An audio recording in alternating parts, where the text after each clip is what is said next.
Good morning, students.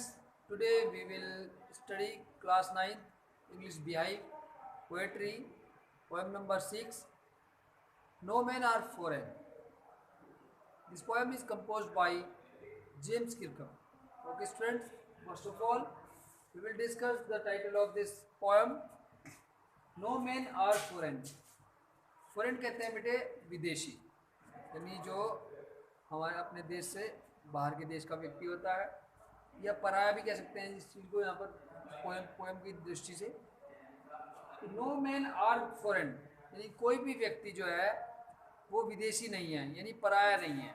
यानी इस chapter की टाइटल से ही हमें पता चलता है कि इसमें किस चीज़ के बारे में बताया गया है। इस चैप्टर में यूनिवर्सल ब्रदरहुड के बारे में बताया गया है स्टूडेंट्स, यानी जो वैश्विक भाईचारा है, यानी हम सभी को लोगों को भाईचारे से रहना चाहिए, यानी सभी लोग जो हैं सेम हैं, यानी कोई भी विदेशी नहीं है, यानी सब ने धरती पर जन्म लिया है। भगवान ने सभी को एक तरह का ही जीवन जीना सिखाया है। सभी सांस लेते हैं, सभी भोजन ग्रहण करते हैं, सभी वस्त्र पहनते हैं और सभी की फीलिंग्स भी होती हैं। Now we start. Remember no man are strange. तो यहाँ पर फर्स्ट स्टेंजा में पोएट कहता है कि एक बात को याद रखनी चाहिए सभी लोगों को कि कोई भी व्यक्ति स्ट्रेंज नहीं है। स्ट्रेंज का मतलब अजनबी। एंड नो कंट्रीज फॉरेन, और कोई भी विदेश जो है यानी देश जो है वो पराया नहीं है, यानी विदेश नहीं है। सभी भाई लोग सभी भाई हैं आपस में। बीनीथ ऑल यूनिफॉर्म्स, यानी बीनीथ मीन्स नीचे, और यूनिफॉर्म्स कहते हैं वस्त्र, यानी जो वस्त्र होती हैं, वस्त्र के नीचे सबकी एक आत्मा है। जब कपड़े पहनते हैं सभी लोग, ए सिंगल बॉडी ब्रीथ्स, तो एक जो शरीर होता है सबके उसका शरीर जो सांस लेता है, यानी कोई भी व्यक्ति जो कपड़ा पहनता है वो उसका शरीर जो है सांस लेता है। लाइक आवर्स, जैसे हम लेते हैं सांस अपने वस्त्र पहनकर, चाहे सैनिक हो कोई किसी देश के, और चाहे विदेश के व्यक्ति हो, वस्त्र जो पहन रहे हैं सभी सांस लेते हैं। The land of our brothers walk upon is earth like this, यानी जो दूसरे देश के जो लोग होते हैं धरती पर रहते हैं, विदेश में देश में रहते हैं, वे लोग भी इसी प्रकार से पृथ्वी पर चलते हैं जिस प्रकार से हम पृथ्वी पर चलते हैं। In which we all sail life, और हम सभी लोग जो हैं इसी पृथ्वी पर मरना है सबको। एक दिन ऐसा आता है कि चाहे वो विदेश का व्यक्ति हो चाहे वो हमारे देश का व्यक्ति हो, सभी इस पृथ्वी पर मृत्यु को प्राप्त होते हैं। Next stanza. They too aware of sun and air and water.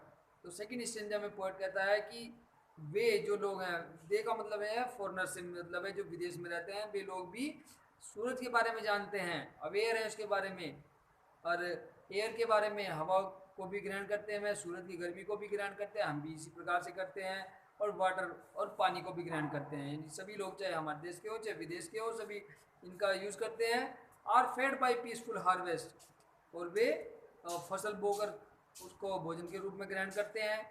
By Wars long winter stop, और अगर युद्ध हो जाता है सर्दियों में, अगर युद्ध हो जाता है, ये कोई सी मौसम में होता है, यहाँ पर सर्दियों की बात बताई गई है, तो लोग बाग अब जब उनको खाने को कुछ नहीं मिलेगा तो भूखे मरने लगे। स्टार का मतलब होता है भूखे मरना, तो चाहे कोई से भी देश के लोग हो, अगर युद्ध होता है तो वे सभी भूखे मरने लगेंगे। देयर हैंड्स आर आवर्स, यानी जिस प्रकार से हमारे हाथ होते हैं तो उनके भी इसी प्रकार से हाथ होते हैं, या हमारे हाथ होते हैं तो उनके भी ऐसे होते हैं।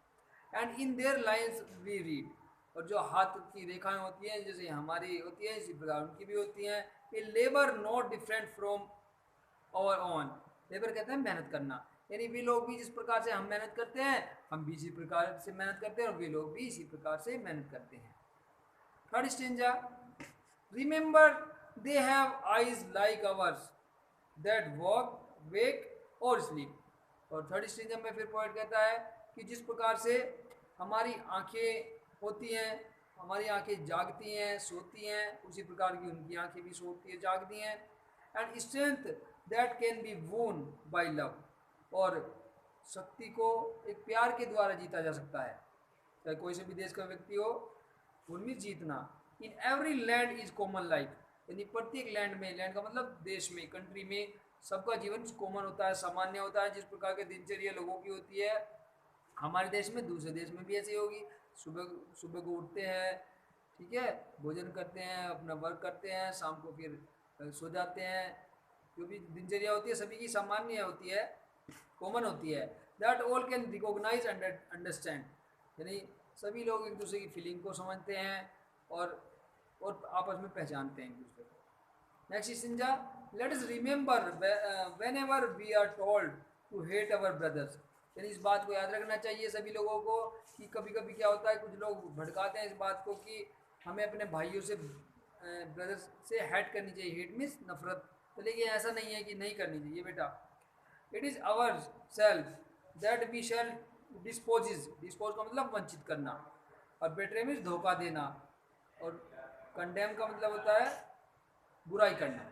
तो अगर हम ऐसे कर रहे हैं, अपने भाइयों से नफरत कर रहे हैं, विदेश के दूसरे देश के लोगों से भी नफरत कर रहे हैं, तो अपने आप को ही किसी चीज़ से हम वंचित कर रहे हैं, अपने आप को धोखा दे रहे हैं और अपने आप की बुराई करने कर रहे हैं। एक दिन ऐसा आएगा कि जो जिससे हमें नुकसान होने वाला है। Remember we who take arms against Caesar, और याद रखें कि अगर हम एक दूसरे के खिलाफ आर्म्स उठाते हैं यानी हथियार उठाते हैं तो इसका बहुत ज़्यादा दुष्प्रभाव होगा। आगे बताएंगे क्या हो दुष्प्रभाव के बारे में बताया गया है पोएट के द्वारा। लास्ट चेंज है, it is the human earth that we defile. Defile का मतलब है पोल्यूट करना, प्रदूषित करना। ये धरती है, अगर हम इसको प्रदूषित करेंगे तो बहुत ज़्यादा आम उठाएंगे तो उससे हमारी धरती प्रदूषित भी होगी। कैसे होगी? अगर मान लिया गोली मारेंगे आप उसको, कोई मर जाएगा तो उसकी डेड बॉडी धरती पे गिर जाएगी, सड़ जाएगी। बहुत सारी चीज़ें ऐसी होती हैं।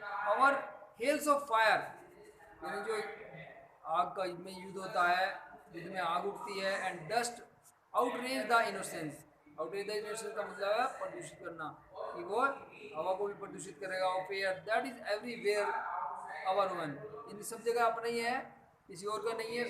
रिमेंबर, लास्ट स्टेज में फिर कहता है पोएट कि remember no man are foreign, कि कोई भी व्यक्ति विदेशी नहीं है, कोई भी व्यक्ति पराया नहीं है। And no country is strange, और कोई भी देश जो है अजनबी नहीं है। तो इसमें बताया गया है कि ऑस्ट्रेलिया में कि हमें सभी लोगों को आपस में प्रेम भाव से रहना चाहिए, भाईचारे से रहना चाहिए, और कोई युद्ध नहीं करना चाहिए। इसके दुष्परिणाम हो सकते हैं, वो इससे लोगों को बहुत सारी डिफ़िकल्टीज का फेस करना पड़ता है।